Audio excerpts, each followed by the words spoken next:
Today let us learn how to do narrowing and widening in org mode. Now I'll of course share one example, and I think this is really useful, especially for people who write a lot. Now I write a lot, and I write blog posts and technical documentation using org mode, and of course it could be just your personal notes. So whenever you're working, maybe in a big document, you have different headings, different subtrees.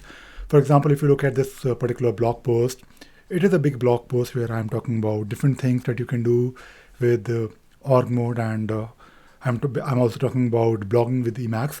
Now, sometimes I am also presenting this particular blog or this document to someone. Maybe if I'm making a video right now, I want to present, but I don't really want to present the whole document.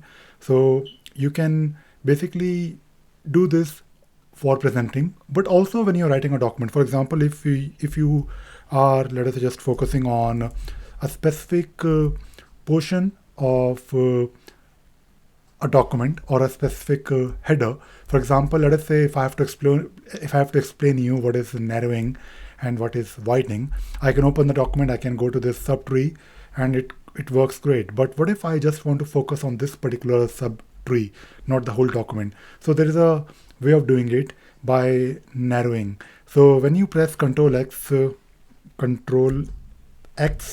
NS, oh, I think I didn't really press. So you have to press Control X NS.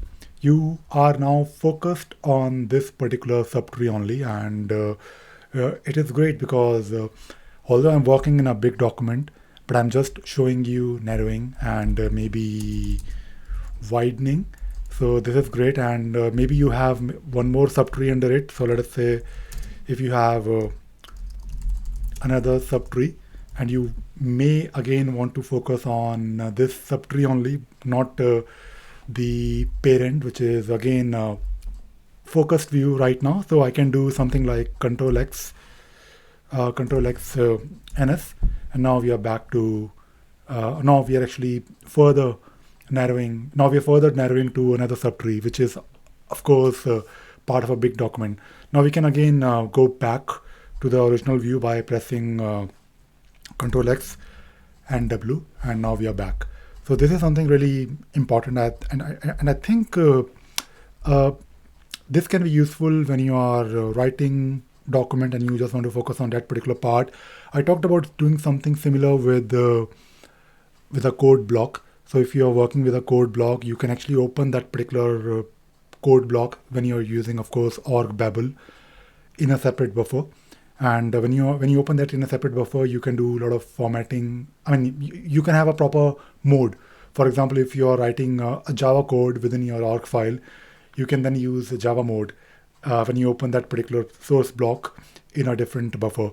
But I think this narrowing and widening works really well, at least when you are, especially when you are basically working with documents.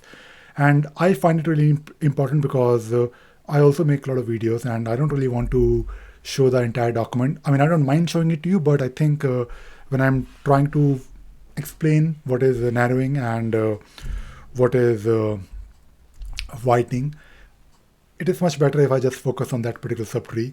And you can also take a look at these commands or whatever I'm trying to show you. So I think you get the idea.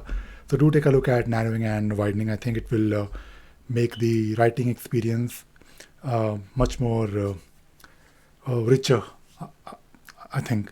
So that is all I wanted to talk about and share in this video. I hope you enjoyed watching this video and you learned something new today. Thank you very much.